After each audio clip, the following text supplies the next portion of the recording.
దావీదు గారు పాటలు పాడుతూ ఉండేవాడు. కాబట్టే ఈ పాటల్లోనే అతడు ఈ పాటలు పాడుకుంటూ కూర్చున్నప్పుడు ఒకసారి సింహం వచ్చింది.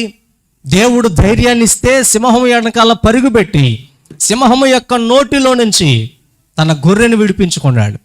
ఈ పాటలు పాడుతూ ఉండగానే ఓసారి ఎలుగుబంటి వస్తే ఎలుగుబంటి దగ్గర ఉన్నటువంటి ఆ గొర్రెలను కూడా అతను కాపాడుకోగలిగాడు. కేవలం స్తుతి చేయడం ద్వారా ఆ స్తుతి దేవుని దగ్గరికి చేర్చబడి దేవుడి నుంచి అతనికి ఉన్నతమైనటువంటి అభిషేకం రావడం, బలం పొందుకోవడం, ధైర్యాన్ని పొందుకోవడం.